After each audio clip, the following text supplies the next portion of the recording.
Buenos días de nuevo, mis hermanos. Hoy vamos a abrir una de esas miles de ventanas que aparecen en este libro, en este precioso libro, la palabra de Dios, para que nosotros podamos vivir por fe.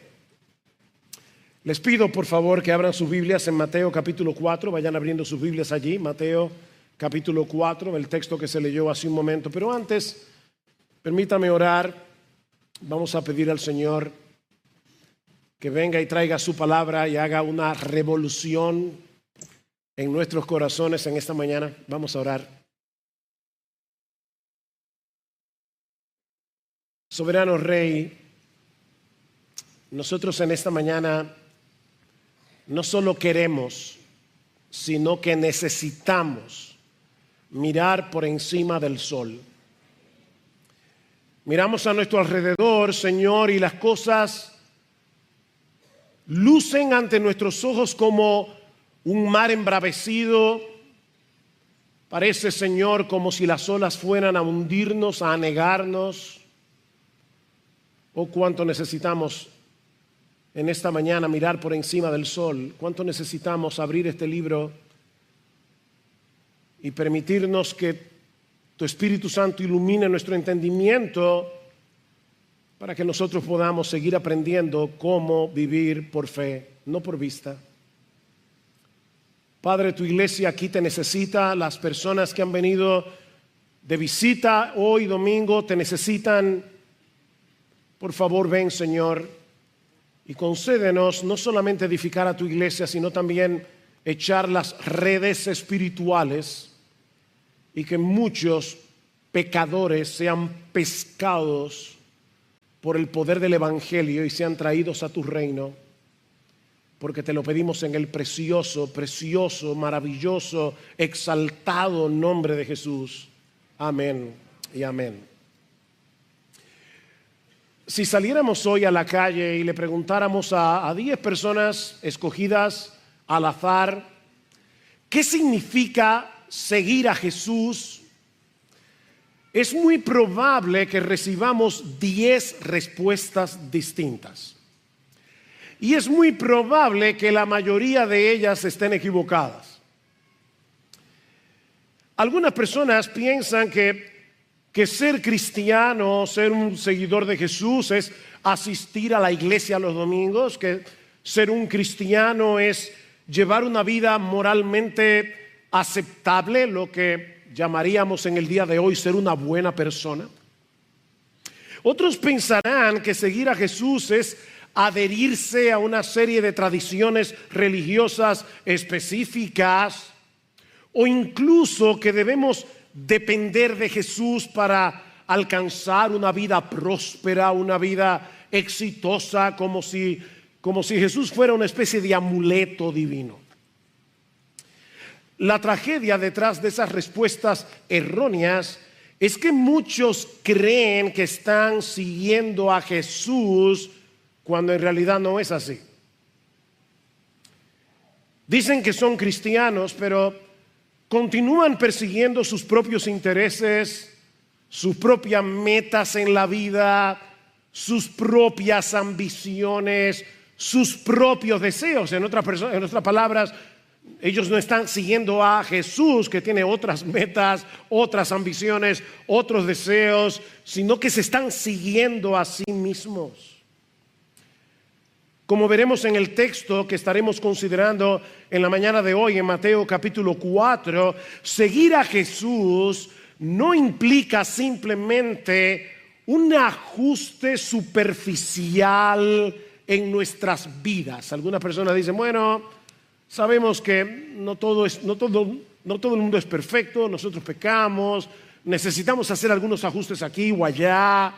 No, seguir a Jesús implica una entrega radical, implica un cambio de dirección, o si quieren, una reorientación total de toda nuestra vida, que no solo transforma lo que hacemos, sino quiénes somos y para qué vivimos. Voy a repetir eso otra vez. Seguir a Jesús implica una reorientación total de toda nuestra vida que transforma no solo nuestras acciones, no solo lo que hacemos, sino también quiénes somos y para qué vivimos. Con eso en mente, yo quiero que vayan otra vez a Mateo capítulo 4, pero esta vez vamos a leer los versículos 18 al 22. Dice: y andando junto al mar de Galilea, vio a dos hermanos, Simón llamado Pedro y Andrés su hermano, echando la red al mar porque eran pescadores, y les dijo: seguidme y yo os haré pescadores de hombres. O como dice la Reina Valera, que es el texto que estaré usando en cuanto a ese versículo específicamente en la mañana de hoy: venid en pos de mí y yo os haré pescadores de hombres. Entonces ellos, dejando al instante las redes, le siguieron.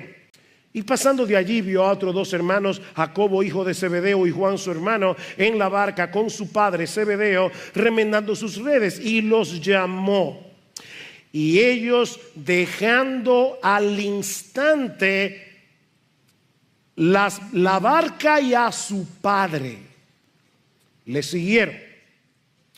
Con el mensaje de esta mañana estaremos concluyendo una serie que venimos ya predicando desde hace ya varios domingos y que hemos titulado ¿A qué vino Jesús? Hemos estado considerando una serie de textos en los evangelios en los que el mismo Jesús responde la pregunta. Hasta aquí hemos visto que Él vino a dar su vida en rescate por muchos, Marcos 10:45. Él vino a buscar y a salvar lo que se había perdido, Lucas 19:10. Él vino a llamar a pecadores al arrepentimiento. Él vino a traer luz a un mundo que se encuentra en tinieblas. Él vino a testificar de la verdad, como le dijo Jesús a Pilato en Juan 18:37. Y Él vino a cumplir las escrituras del Antiguo Testamento. Eso es básicamente lo que hemos estado viendo en esta serie. Ahora, ¿qué debemos hacer ahora con toda esta información? ¿Qué vamos a hacer tú y yo ahora que sabemos a qué vino Jesús?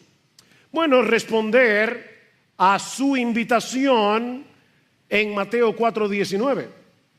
Venid en pos de mí y yo os haré pescadores de hombres. Estas palabras de Jesús, que parecen tan sencillas, encapsulan tres aspectos fundamentales del discipulado cristiano.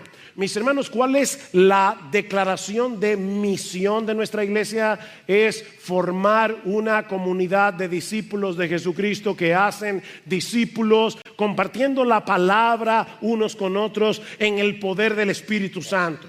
Esa misión, esa declaración de misión, no se la inventaron los pastores de Iglesia Bíblica del Señor Jesucristo. Es una declaración de misión que nosotros extrajimos de varios textos de las Escrituras, incluyendo Mateo 4:19.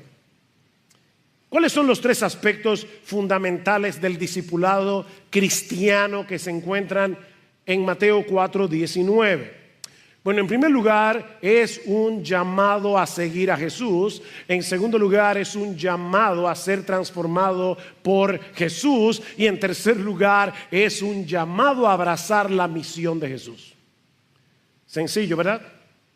Es un llamado a seguir a Jesús. Es un llamado a ser transformado por Jesús. Es un llamado a abrazar la misión de Jesús. Y lo que yo voy a hacer en esta mañana es desempaquetar estos tres aspectos que se encuentran en nuestro texto, Mateo capítulo 4, versículo 19. Así que veamos en primer lugar el llamado a seguir a Jesús. Una de las cosas que me sorprenden constantemente de las Escrituras es la forma tan sencilla como la Biblia explica doctrinas y enseñanzas que son muy profundas. Porque la narración de Mateo en nuestro pasaje es una historia tan simple, ¿verdad? Es una historia tan clara, pero en esa aparente simplicidad se encierran verdades sumamente profundas con respecto al discipulado. Lo que estoy diciendo es que esta historia no se trata simplemente de un grupo de hombres que dejan su trabajo para seguir a un maestro itinerante llamado Jesús. No, es una escena que captura el poder transformador del llamado de Jesús. La historia comienza con Jesús caminando junto al mar de Galilea hasta que él se topa con dos hermanos llamados Pedro y Andrés. Jesús los llama para que lo sigan y dice Mateo que dejando al instante las redes, le siguieron. Un poco más adelante se topa con otros dos hermanos, Jacobo y Juan, y hace lo mismo. Los llama y solo que en este caso Mateo añade que ellos dejaron la barca y a su padre para seguir a Jesús. Ahora déjenme contextualizar un poco para que ustedes entiendan lo que está sucediendo aquí. Para un judío del primer siglo, la lealtad a la familia no era simplemente un asunto de amor y de afecto. Este era el núcleo mismo de la identidad de un judío, su responsabilidad en la sociedad. Mis hermanos, en una cultura profundamente patriarcal, en una cultura y sociedad comunitaria, la familia representaba el espacio donde se transmitían los valores religiosos. Deuteronomio capítulo 6, hablarás de estas cosas a tus hijos en tu casa, cuando te levantes, cuando estén en el camino. Era en la familia donde eso ocurría, y era el núcleo del que dependía la estabilidad económica y el honor social. Hoy día los hijos viven completamente independientemente de sus padres. Esa no era la situación en los días de Jesús. Ser leal a la familia no era opcional. Ese era el fundamento sobre el cual se construía la vida de cada individuo. De manera que cuando Jesús llama a Pedro y a Andrés, a Jacobo y a Juan a dejar sus trabajos, a dejar su familia para seguirlo a él, mis hermanos, este era un llamado mucho más radical de lo que podría parecer a nuestros ojos occidentales. Yo tenía un profesor en el seminario, un español, que siempre nos decía: el problema de ustedes los occidentales es que leen la Biblia con ojos occidentales. Nosotros debemos leer la Biblia con los ojos del Medio Oriente, teniendo en mente la cultura del siglo en el que vivió Jesús. Mis hermanos, Jesús en este pasaje no solo les estaba pidiendo que dejaran un empleo. No.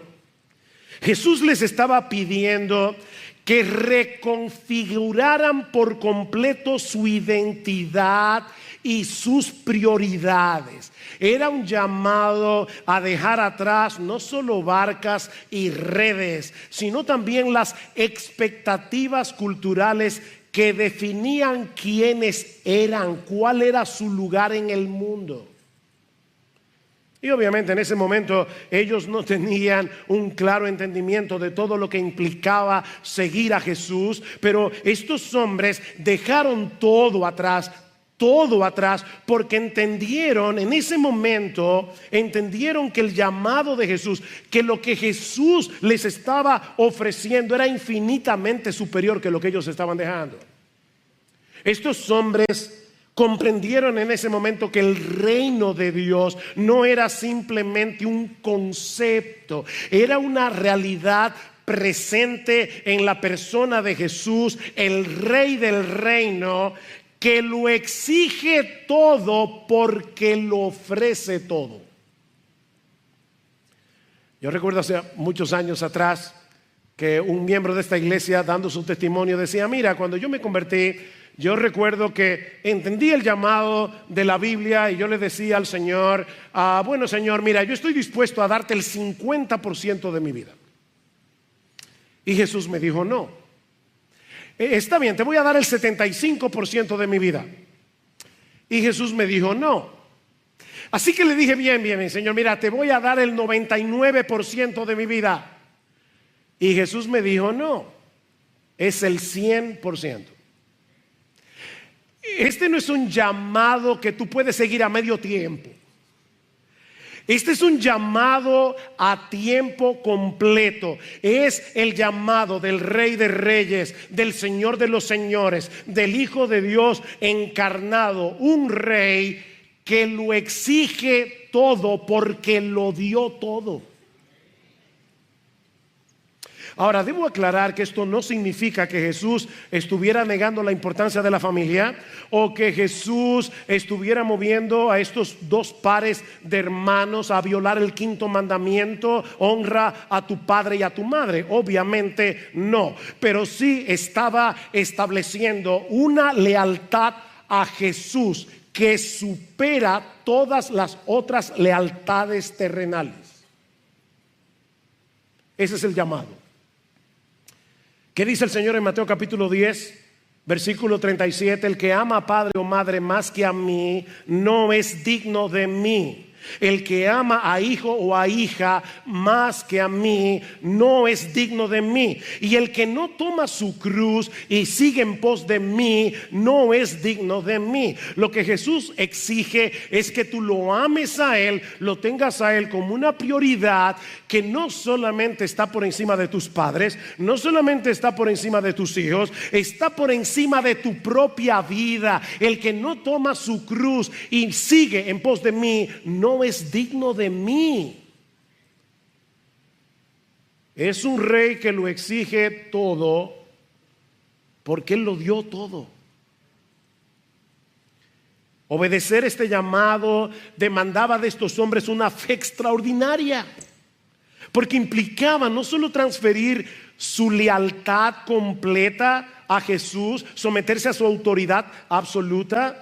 Mis hermanos, estos hombres estaban renunciando a la estabilidad económica que les brindaba un negocio que, por cierto, estaba en su mejor momento. En el pasaje de Lucas que Miguel leyó hace un momento, que es probablemente el pasaje paralelo a Mateo 4, vemos esta misma historia, pero con otros detalles que le añaden un poco de color. ¿Ustedes recuerdan? Miguel acaba de leer Lucas. Pedro y sus compañeros habían estado trabajando toda la noche en el mar. No habían pescado ni una sardina. Así que estos hombres estaban exhaustos, lavando sus redes a la orilla del mar de Galilea, cuando se aparece Jesús. Y ahora esta es la información que Lucas nos da, que Mateo no nos da. Y primero le pide a Pedro: Pedro, permíteme usar tu barca como púlpito. Jesús se sube en la barca de Pedro, la aleja un poco porque había demasiada gente en la orilla, y Jesús comienza a enseñar la palabra de Dios. Termina la enseñanza y ahora Jesús le pide a Pedro que lleven la barca mar adentro para volver a pescar. Y yo me puedo imaginar a Pedro diciendo: zapatero a tu zapato. Mira, tú puedes ser muy sabio, pero tú eres un carpintero. Yo soy un pescador profesional. Nosotros nos hemos pasado la noche entera pescando, que era la hora más óptima para pescar. No hemos sacado nada y ahora tú me estás pidiendo que vuelva de nuevo al mar. Nosotros que estamos exhaustos. Mis hermanos, esta gente se había pasado la noche entera pescando y no habían sacado nada. Y ahora Jesús le dice: Pedro, confía en mí, boga mar adentro y vuelvan a echar las redes. Y Pedro le dice: está bien, Señor, en tu palabra, como dice la Reina Valera, en tu palabra echaré la red. Y dice Lucas que la pesca fue tan grande que las redes comenzaron a romperse. Tuvieron que llamar 2 barcas adicionales que por poco se hunden por el peso de la pesca.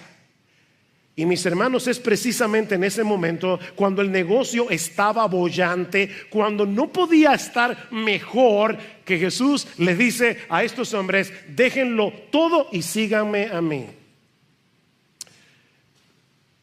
Mira, por favor, usa un poco tu imaginación. ¿Qué hubieras hecho tú? Tú miras las barcas, cientos de peces en las redes, y a un maestro que apenas está comenzando su ministerio, que te dice: ven y sígueme a mí, déjalo todo y sígueme. ¿Qué hubieras hecho tú? Estos hombres estaban dejando atrás una pequeña empresa pesquera. ¿Se dieron cuenta que dicen que eran socios? Pedro y Andrés, Jacobo y Juan. Era una empresa pequeña. Esta gente no era pobre, tampoco eran millonarios, pero tenían estabilidad económica. Ellos están dejando atrás esta pequeña empresa pesquera. Ellos están dejando atrás las redes llenas de peces, porque ellos entendieron y creyeron que lo que Jesús les estaba ofreciendo era 1000 veces mejor. Y yo te pregunto otra vez, ¿tú crees eso? Porque eso es lo que implica seguir a Jesús. Dice el Señor: aquel que no renuncia a todo lo que posee no puede ser mi discípulo. ¿Significa eso que tú tienes que dejar tu negocio igual que hicieron los discípulos originales? No. Lo que eso significa es que a partir de ese momento ni tu negocio, ni nada, ni tu cuenta bancaria está por encima de Jesús. Tu confianza no está en tu dinero depositado en un banco con un superinterés. Tu confianza está depositada únicamente en Jesús. A partir de ese momento ellos estaban matriculando en una especie de academia ambulante. Dice en Marcos capítulo 3 versículo 14 que Jesús llamó a 12 para que estuvieran con él y para enviarlos a predicar. ¿Se dan cuenta?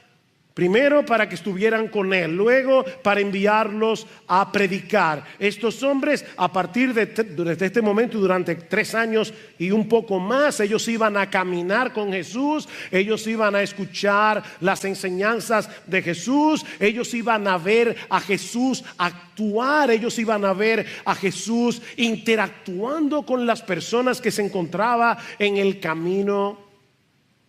Y todo eso era parte del currículum. Ellos iban a ver a Jesús lidiando con el ataque constante de los fariseos. Ellos verían a Jesús teniendo compasión de los necesitados. Ellos iban a ver a Jesús juntándose con los despreciados publicanos, juntándose con prostitutas. Y todo eso estaba calando en la mente y el corazón de estos hombres. Cada palabra, cada acción, cada mirada de compasión, cada reprensión de Jesús era una lección viva para ellos. ¿Qué escuela? Jesús no estaba formando discípulos teóricos. Jesús estaba formando hombres que iban a reflejar su carácter.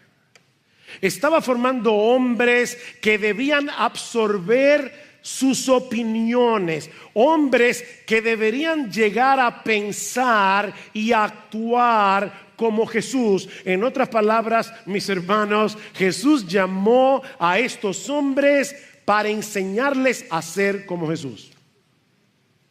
Ese es el currículum.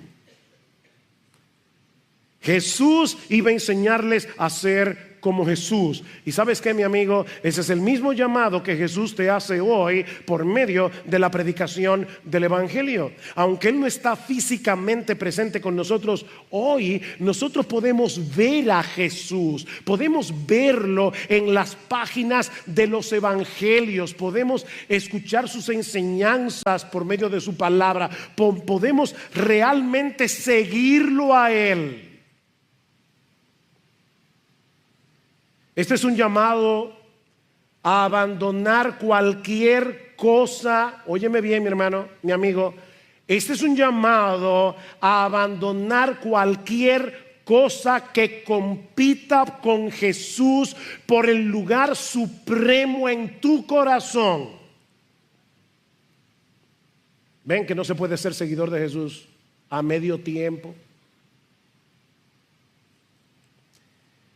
Dice el Señor en Mateo 16:24, si alguno quiere venir en pos de mí, niéguese a sí mismo, tome su cruz y sígame.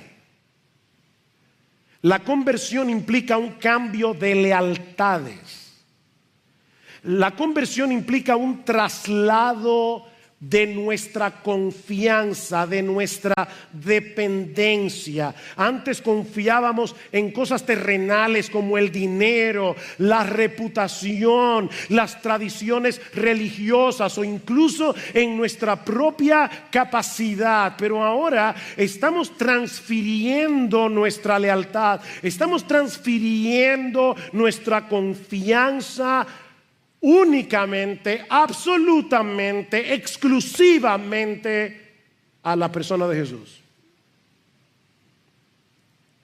Es por eso que este es un llamado que comienza con el arrepentimiento. Que dicen en Mateo 4:17, desde entonces comenzó Jesús a predicar, a decir: arrepentíos, porque el reino de los cielos se ha acercado. Y lo mismo vemos en la pesca milagrosa. ¿Recuerdan cuando Pedro estaba allí sacando las redes? Las redes se estaban rompiendo, llenas de peces, y de repente Pedro cae en la cuenta de lo que significa este milagro. Él dice: esta persona que está delante de mí no puede ser un mero hombre. Yo estoy delante de la presencia de Dios mismo. Y dice que Pedro se postra y dice: apártate de mí, Señor. Al principio le había dicho: maestro, toda la noche hemos estado pescando y no sacamos nada. Pero ahora de repente Pedro dice: si este hombre es capaz de mirar a lo profundo del mar y es capaz de llamar soberanamente a los peces para que se metan en las redes, este hombre también puede ver en lo profundo de mi propio corazón. Apártate de mí, Señor, yo soy un hombre pecador. Este camino del discipulado necesariamente comienza con el arrepentimiento.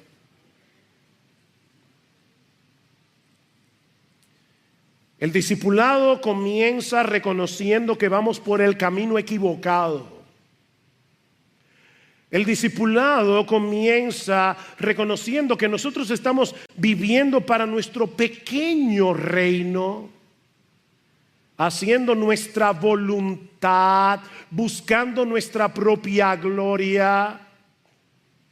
Y tú decides dar media vuelta y poner toda tu confianza en Jesús para el perdón de tus pecados, pero no solamente para eso, sino también para que Él se encargue por completo del curso de tu vida. ¿Sabes lo que significa convertirse a Cristo? Que tú le das a Jesús un papel en blanco, firmado por ti, diciéndole: Jesús, yo no sé lo que tú vas a escribir en ese papel, pero de antemano me comprometo a obedecerlo.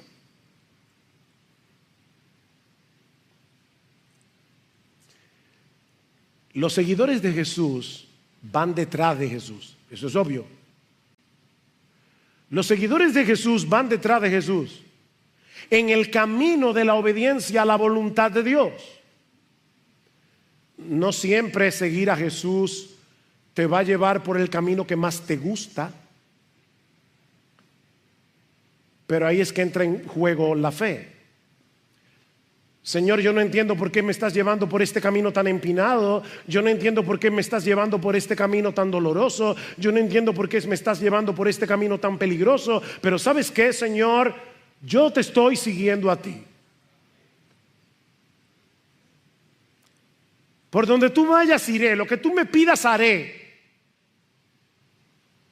No porque confío en mis propias fuerzas, porque no confío en eso. Confío en la dependencia, en el poder del Espíritu Santo obrando en mí. Y no lo voy a hacer, Señor, para ganarme tu favor. Yo no te estoy diciendo: Señor, yo estoy dispuesto a seguirte para que tú me salves. No, mi amigo, óyeme bien. Tú no tienes que hacer eso para ganarte el favor de Jesús. Tú no tienes que obedecer la voluntad de Dios para ganarte el favor de nadie. Tú tienes que hacer eso, si eres cristiano, porque ya fuiste favorecido por Dios de pura gracia, gratuitamente. Pero ese es el llamado: ir detrás de Jesús. Es un llamado a la muerte del yo, para comenzar a vivir una nueva vida que es la vida de Cristo en mí. Con Cristo estoy juntamente crucificado, ya no vivo yo, mas vive Cristo en mí. Y lo que ahora vivo en la carne, es decir, en este cuerpo terrenal, lo vivo en la fe del Hijo de Dios, el cual me amó y se entregó a sí mismo por mí.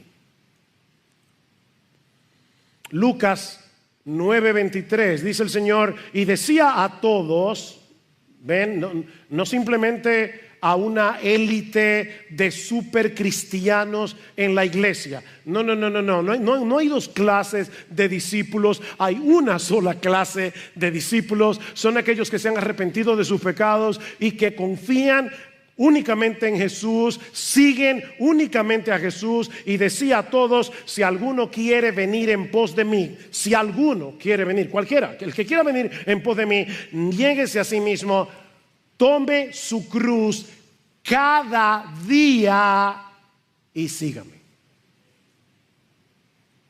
¿Y por qué ese énfasis en cada día? Bueno, porque el pecado todavía mora en nosotros y cada día nosotros vamos a ser tentados a bajarnos de la cruz. Es cada día. Los discípulos de Jesús tienen una lucha a muerte todos los días. Una lucha a muerte contra patrones de pecados, una lucha a muerte contra ambiciones egoístas, una lucha a muerte incluso, escuchen esto, contra cosas buenas que están amenazando nuestra lealtad a Jesús. Porque si tú le estás dando a una cosa buena como tu esposa, tu familia, etcétera, si tú le estás dando tu lealtad a una cosa buena, pero por encima de tu lealtad a Jesús, eso se llama idolatría. Has convertido esa cosa buena en un ídolo. Y ahora yo te pregunto, honestamente, ¿tú estás siguiendo a Jesús? ¿Tú estás siguiendo a Jesús? ¿O todavía tú sigues creyendo que eres tu propio amo? ¿Que eres tu propio dueño? ¿Que eres tu propio Señor? Porque si es así, mi amigo, arrepiéntete y ven a Jesús. Arrepiéntete y ven a Jesús. Mi amigo, escucha con toda seriedad este llamado y obedécelo. Y obedécelo cuanto antes, porque es un llamado urgente. En una ocasión, Lucas capítulo 9, el Señor va caminando por las calles y se acerca una persona y le dice: Señor, te seguiré a donde quiera que vayas, pero deja que vaya primero y entierre a mi padre. Y probablemente la idea era esta. Para un judío, otra vez, la lealtad a la familia era muy fuerte. O sea, no era simplemente que el padre se había muerto y él quería ir al mortuorio. Probablemente lo que le está diciendo es: Señor, mi padre no se ha muerto y yo no quiero darle ese dolor. Yo quiero estar ahí con él hasta que se muera. Cuando yo te lo entierro y te sigo. Y Jesús le dice: no. Deja que los muertos entierren a sus muertos y tú ven y sígueme. Esto es un asunto urgente. Mi amigo, esto es un asunto de vida o muerte. El día de la salvación es aquí ahora para ti. Dios te trajo a escuchar su palabra para que escuches el llamado de Jesús. Ven y sígueme ahora. Pero ya dijimos que este es un llamado a seguir a Jesús, pero también es un llamado a ser transformados por Jesús. Es un llamado a ser transformados por Jesús. Vengan en pos de mí, síganme a mí. ¿Y qué dice Cristo? Yo los haré. Yo los convertiré en pescadores de hombres. Estos hombres no se iban a convertir en pescadores de hombres por su habilidad innata. No era que, bueno, Pedro y Andrés, a Juan y Jacobo, ustedes son buenos en la pesca, así que seguramente cuando vengan y me sigan, ustedes van a ser buenos pescando hombres. No, dice Jesús, eso depende completamente de mí. Vengan en pos de mí, síganme a mí, aprendan de mí, y en el camino yo me voy a encargar de convertirlos, yo me voy a encargar de transformarlos, yo me voy a encargar de capacitarlos para que ustedes se conviertan en pescadores de hombres. Esto no depende de vuestra propia inteligencia, esto no es por la fuerza de voluntad. No, Cristo mismo iba a transformarlos en instrumentos útiles para el reino de Dios. ¿No te alienta eso, mi hermano? Nosotros nos vemos tan débiles. Bueno, mira a Pedro en la Biblia. Tú quieres un hombre más impulsivo, que haya metido más la pata que Pedro. Y precisamente fue a ese hombre que Cristo lo convirtió en uno de los instrumentos más poderosos para predicar el evangelio a los judíos y a los gentiles. Es Jesús. La clave no está en ti, la clave no está en tus capacidades innatas, la clave está en Jesús. El discipulado es una obra de la gracia de Dios. ¿Qué dice Pablo en Filipenses 1:6? Dice: el que comenzó en vosotros la buena obra, Él la perfeccionará hasta el día de Jesucristo. Ven, Él comenzó la obra, no fuiste tú. Y por lo tanto Él la completará, no tú. Jesús es el que llama soberanamente, Jesús es el que nos capacita, Jesús es el que dirige nuestras vidas hacia el propósito que Él tiene para cada uno de nosotros. Es una obra de transformación progresiva por medio del Espíritu Santo, aplicando en nosotros con poder su palabra para hacernos cada vez más como Jesús y para convertirnos en instrumentos de Jesús. Cuando Cristo llamó a Pedro, a Juan, a Andrés, a Jacobo y a Juan, mis hermanos, nadie iba a prever lo que Él iba a hacer con ellos. Hay una historia muy simpática, una leyenda de que Jesús llega al cielo, ya después que terminó su obra, ya resucitó, ascendió, está sentado a la diestra del Padre, y los ángeles le dicen: bueno, Señor, ¿y ahora qué? Dice: bueno, que yo voy a transformar el mundo entero con el evangelio. El evangelio va a llegar hasta lo último de la tierra. ¿Y cuál es tu plan? ¿No? Con esos 12 hombres que están ahí.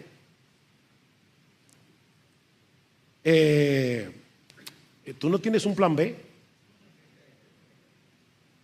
O sea, espérate, déjame ir entiendo. Con Pedro, el que te negó, con los otros que salieron corriendo en la crucifixión, o sea, con esos que el día antes de tú ser arrestado estaban discutiendo entre ellos cuál iba a ser mayor en el reino de los cielos. O sea, de verdad, señores, con esos 12 hombres que tú vas a cambiar el mundo. Piénsenlo. No era precisamente un dream team.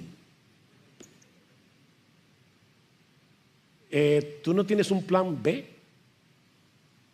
No. Hay solo un plan A. Y es el único. Jesús convertiría a esos 4 hombres comunes y corrientes en instrumentos poderosos para la propagación del evangelio. Y todo comenzó cuando Cristo los llamó. Oigan, todo comienza con las palabras de Jesús. Las palabras de Jesús. Déjame explicar teológicamente lo que yo quiero decir. Así como en la creación inicial Dios habló y el universo fue formado, aquí Jesús habla con autoridad: sígueme, y produce una nueva creación en la vida de sus discípulos. Eso fue lo que Jesús hizo en tu vida.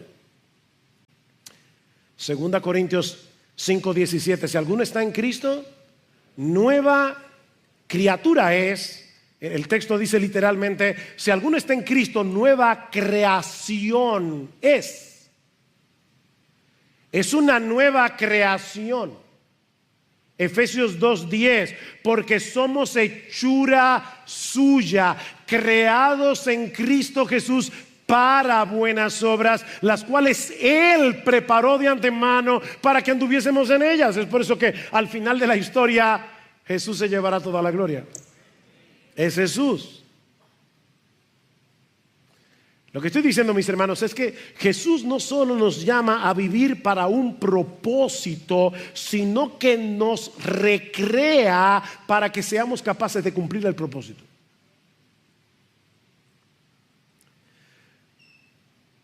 Mi amigo, Jesús te está llamando tal como estás, pero no para dejarte como estás. Jesús te está llamando como estás, pero no para dejarte como estás. Él te está llamando para transformarte. Él te está llamando para darte una nueva forma de pensar. Él te está llamando para darte una nueva capacidad para obedecer la voluntad de Dios. Él te está llamando para darte nuevos deseos, nuevas ambiciones, nuevas metas, nuevos propósitos en tu vida. Para eso te está llamando Jesús.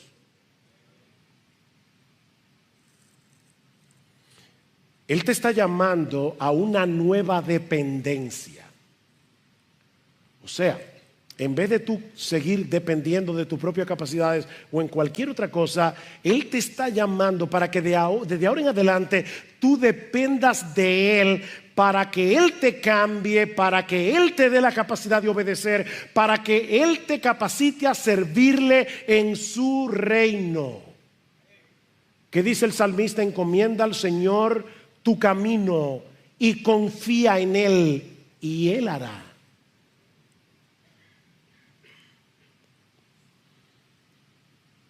En estos días recordaba, porque en el último programa de Entendiendo los Tiempos, Eduardo me preguntó, ¿y cómo fue que tú decidiste servir al Señor? Y yo le decía, bueno, yo recuerdo que íbamos a un estudio bíblico, yo tenía 18 años en ese tiempo, y una persona me preguntó, Sugelto, ¿alguna vez has pensado servirle al Señor a tiempo completo como pastor? Y mi respuesta muy sincera en ese momento fue: yo siempre he deseado servir al Señor de esa manera, pero yo estoy absolutamente convencido de que yo no tengo ni el carácter, ni los dones, ni los talentos, ni la capacidad que se requiere para ser pastor. ¿Y saben qué? Yo tenía toda la razón. Hay un programa que se llamaba, yo no sé si eso todavía está vigente, Factor X. ¿Lo han visto? Factor X, Factor X. Mira, olvídate del factor X. Incorpora en tu vida el factor Jesús.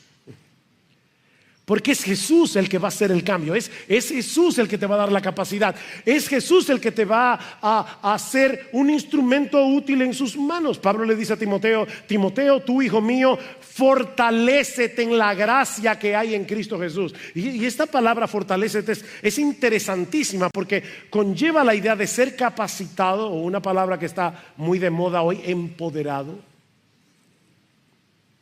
Solo que en este caso no es en nuestras propias fuerzas, sino en una fuente de poder externa. Sé empoderado por medio de una fuente de poder externo, que es, en este caso, la gracia que se encuentra en Cristo Jesús. Hijo mío, fortalécete, empodérate en la gracia que es en Cristo Jesús. ¿Qué significa eso? Reconocer nuestra debilidad, nuestra impotencia, y depender completamente del poder que Cristo provee. Mis hermanos, esto en la práctica es una práctica diaria de humillación, humillarnos. Señor, yo no puedo.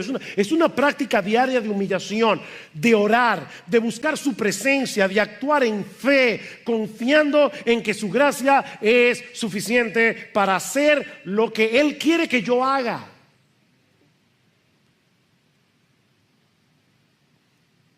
Y este aspecto es extremadamente importante a la luz de lo que Jesús sigue diciendo en el texto: venid en pos de mí y os haré pescadores de hombres.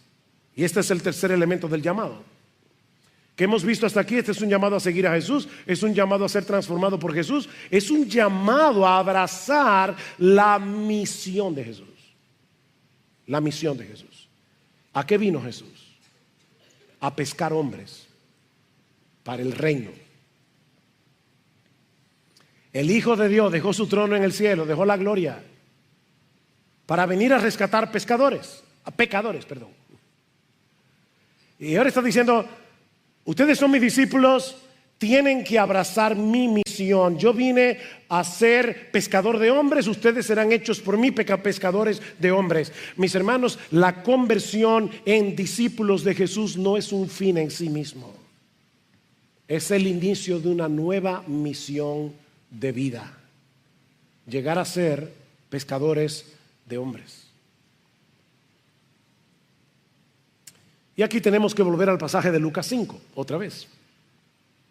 Porque allí se ilustra lo que implica este aspecto del llamado de Jesús. Recuerden la historia otra vez. Pedro y los demás se han pasado la noche pescando, no han sacado nada. Pero Señor, en tu palabra echaré la red. Y sacan una cantidad de peces tan grande que dice Lucas que era una multitud de peces. Esa es la idea de la palabra original. Esa es la misma palabra que Lucas va a usar más adelante en el libro de los Hechos, cuando el evangelio comienza a extenderse y grandes multitudes de hombres y mujeres eran añadidas al Señor. Es exactamente la misma palabra. Por ejemplo, en Hechos 5:14 dice, los que creían en el Señor aumentaban más, gran número. Ahí está la palabra de Lucas 5, gran número. Así de hombres como de mujeres. O 14:1, una gran multitud. Ahí está la palabra otra vez. Así que el milagro de la pesca apuntas a la realidad de que Jesús tiene el poder y tiene la autoridad para reunir multitudes de personas y traerlas arrepentidas y creyentes a su reino. Solo que esta pesca de hombres obviamente no es como la pesca de peces. Los peces se atrapan para ser comidos, pero los hombres son capturados por el evangelio para ser salvados. Jesús no nos envía a pescar a la gente para explotarlas. Es para traerlos hacia Él, para que encuentren descanso en Él. Venid a mí todos los que estáis trabajados y cargados, yo los haré descansar. Es para que encuentren gozo en Jesús, Juan 15:11. Es para que encuentren perdón y vida eterna, Juan 3:36. Así que, hermanos, este milagro en el mar de Galilea fue una especie de parábola viviente. Era una especie de declaración del propósito eterno de Dios de reunir a un pueblo para su gloria. Un propósito que no depende de nuestras habilidades, de nuestros esfuerzos, sino de la palabra autoritativa de Jesús y del poder de Jesús. Señor, no hemos pescado nada, pero en tu palabra echaré la red. Tal vez tú estás cansado de predicar el evangelio a tus amigos. Tal vez estás cansado de compartir el evangelio con tu familia y piensas que eso no está dando ningún resultado. Bueno, ya tú tienes la noche entera pescando y no has sacado ni una sardina, pero sigue echando la red, confiando en el poder de la palabra de Jesús. No te canses. Yo no sé cuántos de ustedes alguna vez han salido a pescar, pero se requiere mucha paciencia para pescar. Y no siempre se pesca lo que tú quieres. Yo me acuerdo una vez que había salido con Lester y su familia a Nisibón y fuimos al mar a pescar, pero desde la orilla, y pasó algo sorprendente. Yo sé que los pescadores son mentirosos muchas veces, pero créanme esta historia. Yo cogí mi caña, le puse su gusanito, eran sardinitas que habíamos sacado con una red, y cuando tiré la caña de pescar, ¿saben qué pesqué? Una gaviota. La gaviota vino, agarró el pescado, se lo llevó y ahí estaba yo mirando cómo el ave se llevaba la carnada. No siempre se pesca lo que uno quiere, pero sal a pescar. Cristo promete en Mateo 16:18 que Él iba a edificar su iglesia y que las puertas del Hades no prevalecerán contra ella. Mi hermano, eso no depende de ti ni de mí, eso depende de Él. Ahora, ¿cómo va a cumplir Jesús esta promesa? ¿Cómo es que Jesús está hoy edificando su iglesia? A través de hombres y mujeres que Él ha llamado a seguirlo y que Él los ha convertido en pescadores de hombres. Mi hermano, tú estás aquí hoy en la mañana porque hubo alguien, yo no sé quién, pero hubo alguien que compartió contigo el evangelio. Hubo alguien que salió de su zona de confort, que salió de su zona de seguridad y fue a pescar y te habló a ti. Tal vez te invitó a la iglesia. Tal vez tenía un estudio bíblico en su casa. Queremos que proliferen otra vez los estudios bíblicos evangelísticos en las casas. Tú estás aquí porque alguien te predicó. Bueno, da de gracia lo que tú recibiste de gracia. Si eres un discípulo de Jesús, un seguidor de Jesús, esa es tu nueva misión en el mundo. Estás aquí en gran medida para ser un pescador de hombres. Id y haced discípulos a todas las naciones, bautizándolos en el nombre del Padre y del Hijo y del Espíritu Santo, enseñándoles que guarden todas las cosas que os he mandado. Y he aquí, yo estoy con vosotros todos los días. Salgan a hacerlo, no se preocupen, yo estoy con vosotros todos los días hasta el fin del mundo. Jesús te llama a seguirlo y luego te envía a que hagas lo mismo que Él vino a hacer.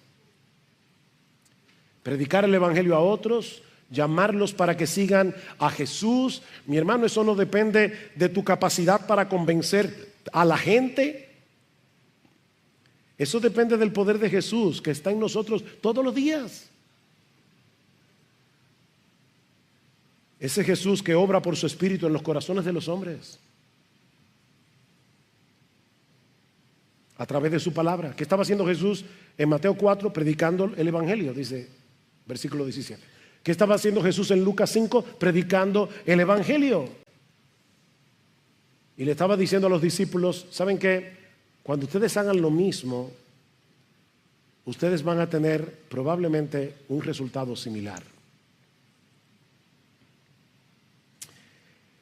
Nuestra responsabilidad no es convertir a la gente, es compartir el evangelio, dejando los resultados en las manos del Señor.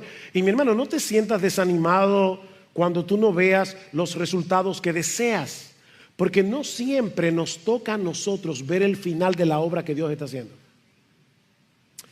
¿Recuerdan las palabras de Pablo en 1 Corintios 3? Yo planté, Apolos regó, pero el crecimiento lo ha dado Dios.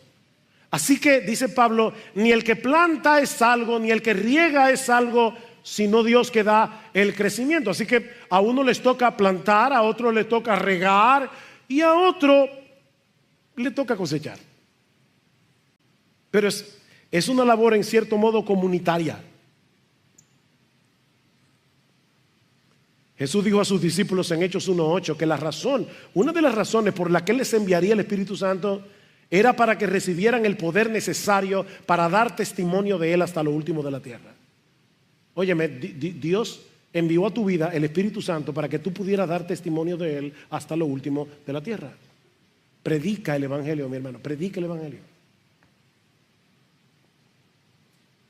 Como decía hace un momento, Jesús no tiene un plan B para alcanzar al mundo incrédulo con su palabra. Nosotros somos su plan, el único plan. Pablo dice en 2 Corintios 5:20 que nosotros somos embajadores en nombre de Cristo, como si Dios rogase por medio de nosotros. Escucha eso. Como si Dios rogase por medio de nosotros, os rogamos en nombre de Cristo, reconciliaos con Dios. Comparte el evangelio a tus familiares, comparte el evangelio a tus amigos, comparte el evangelio a tus compañeros de estudio, en el colegio, en la universidad. Pídele al Señor que te ayude a ver el mundo con los ojos de Jesús, como dice un antiguo himno. Hazme ver, Señor, al mundo como tú. Permíteme verlo con tus ojos. Permíteme ver la necesidad que tienen de ti.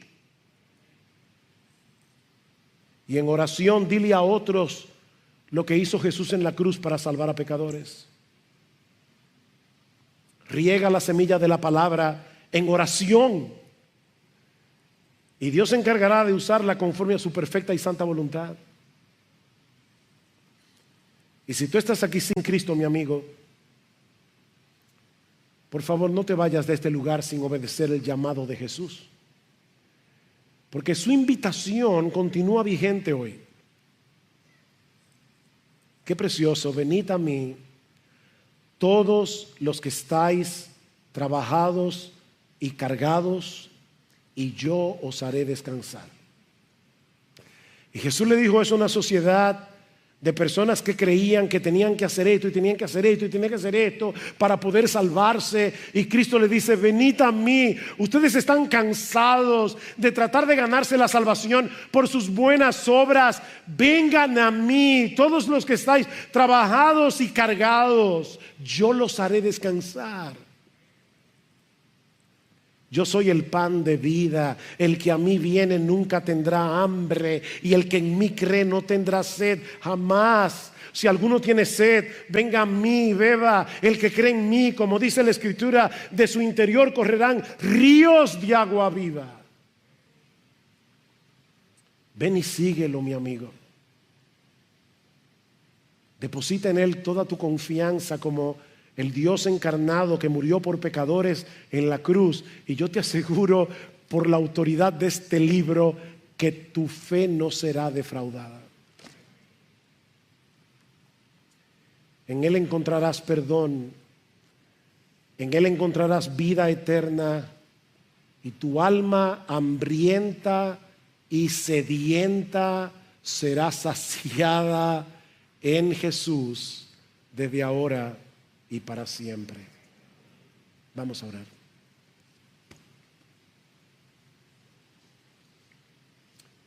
Señor, ¿cuántas veces hemos echado la red del Evangelio? ¿Y cuántas veces, Señor, hemos sentido cierta frustración porque no vemos el fruto, no vemos el impacto que nosotros quisiéramos ver?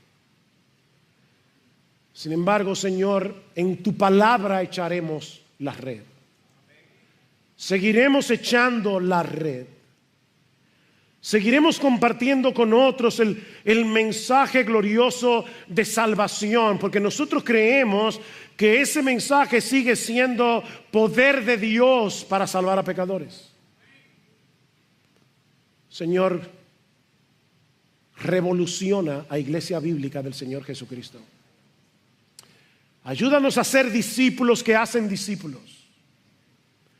Ayúdanos, oh Señor, a seguirte a ti, a dejarnos transformar por ti a través de tu palabra. Oh Señor, convierte a cada miembro de esta iglesia en un pescador de hombres. A algunos les tocará sembrar, a otros regar, a otros cosechar. Pero Señor, por favor, concédenos ver al mundo con tus ojos.